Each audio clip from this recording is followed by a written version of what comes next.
clearly needs an overhaul. In fact, there's a very strong argument for ripping it all up and starting it all over again, because quite frankly, this problem is only going to get worse. We have a pretty poor track record when it comes to actually preventing radicalisation. We need to get to people a lot earlier. It's particularly the young in the social media age who we need to be targeting. And also, the government does need to look at this particular subject. Unfortunately, AI has made it easier than ever for people to be radicalised. Now, today is the first ever National Day for victims and survivors of terrorism. The government says the aim is to recognise those affected by terrorism, including victims and their families, witnesses and emergency services. Here's the Prime Minister, Andy Burnham, speaking earlier at the inaugural ceremony.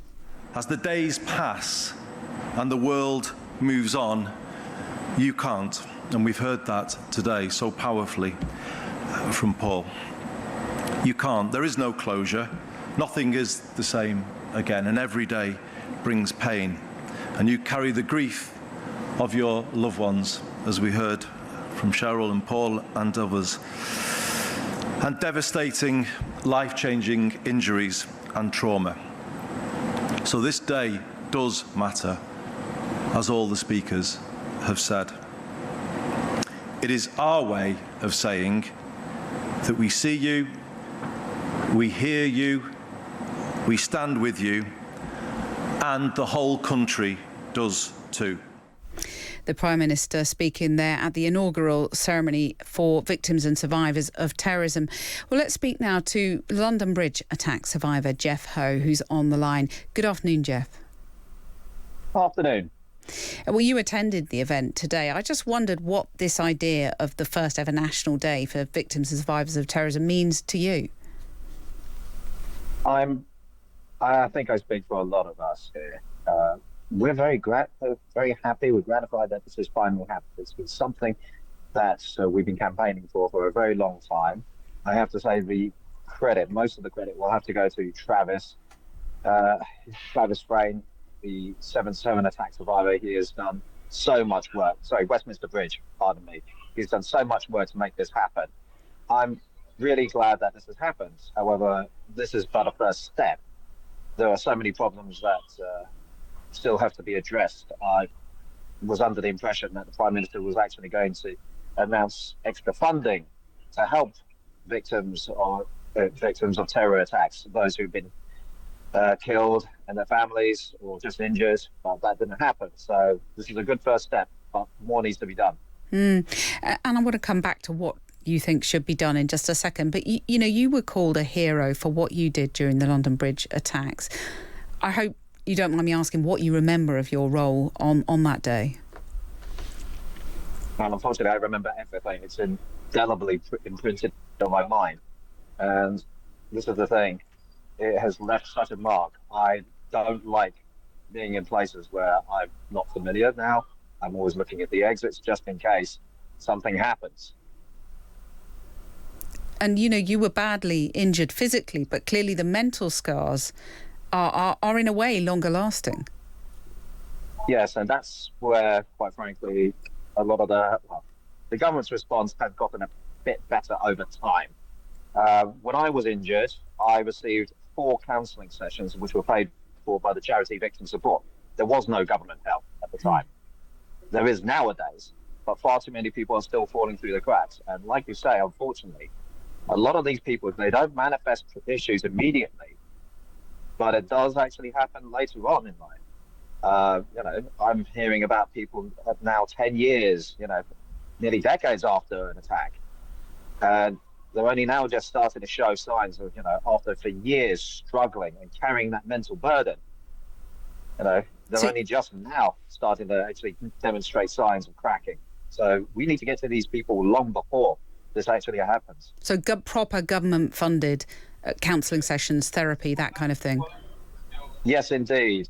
One of the things I was told today by the Independent Advocate's Office was that, they're going around asking people about their historic experiences where the government helped for victims and their families. But unfortunately, they can't do anything for those of us who were attacked in the past. They can only take what they've learned from us and apply it forward. which isn't much good if you're still wrestling with the mental health consequences of being a survivor of an attack like that. Geoff, if you don't mind, stay with us. I just want to bring in now the former Conservative MP and Defence Minister Tobias Ellwood, who's on the line. Good afternoon, Tobias. Good afternoon to you.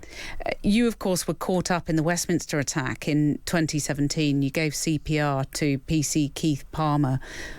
I'll ask really the same question that I asked to Geoff. What you remember of that terrible day?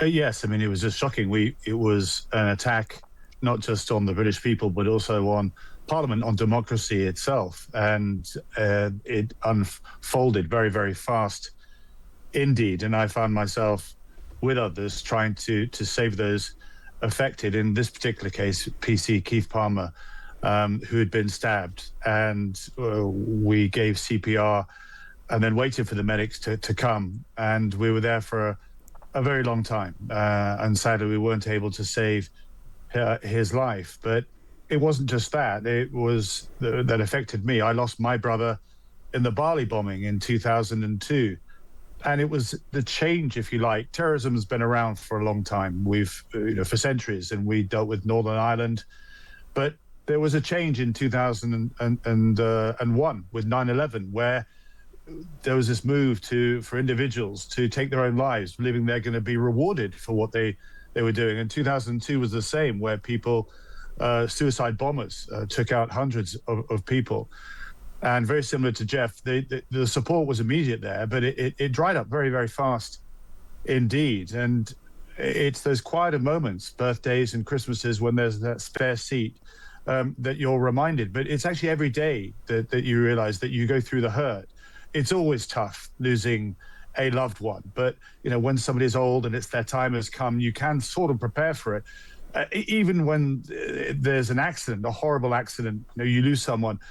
When it's a terrorism and it's a terrorist attack as this, it's something that really does hit you. And as I say, it's difficult to come to terms with any loss, but the support there isn't there financially, because terrorism is not included in insurance, is not included in government support schemes, because it's never been around.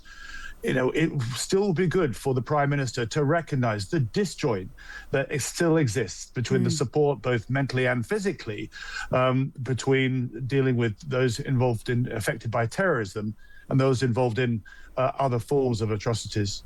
And do you find, as a survivor, and as you say, you've come into contact with terrorism twice, do you feel a sense of almost like survivor's guilt is the term used? Do you feel that? It was odd speaking with my family. I joined the armed forces. I put myself in harm's way. That's what I wanted to do. My brother was a teacher. I mean, he was actually trying to do good and teach people and things like that, and go around the world. And it did seem odd that he happened to be in absolutely the wrong place at the wrong time, killed by an Al Qaeda affiliate, whereas I was the one that my family were more worried about, getting hurt.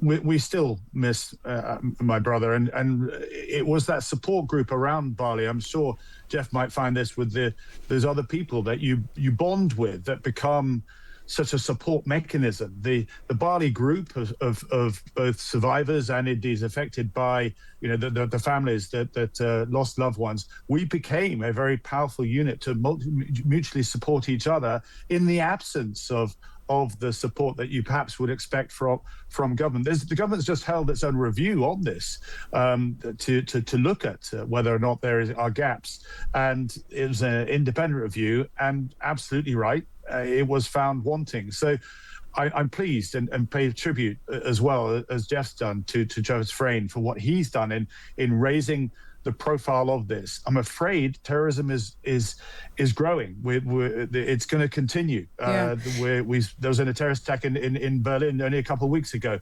It's not going to go away, and we need to do more to support people who are affected by this. And I just want to end briefly by asking you both about what more can be done to nip potential terrorists in the bud, if it's possible to do that. There's been a lot of debate about the PREVENT strategy, hasn't there?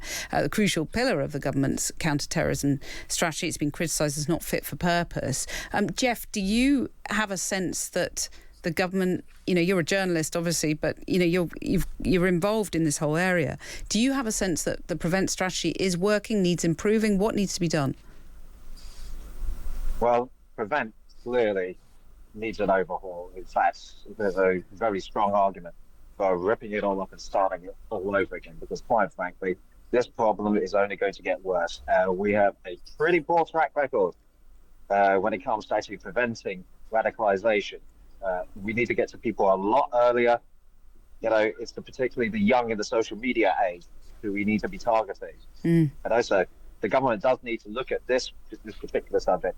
Unfortunately, AI has made it easier than ever for people to be radicalised.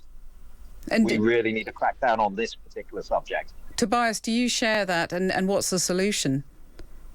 Yes, 100%. I mean, I was involved in the Counter Daesh coalition, where a huge effort was recognised in needing to explain to Muslims and the whole of Islamic belief that what these people do is hijacking the religion, is somehow extremism able to twist the words of the Quran and make these people believe they're going to be rewarded in paradise. They're going to get a fast track to paradise if they conduct these horrific terrorist attacks.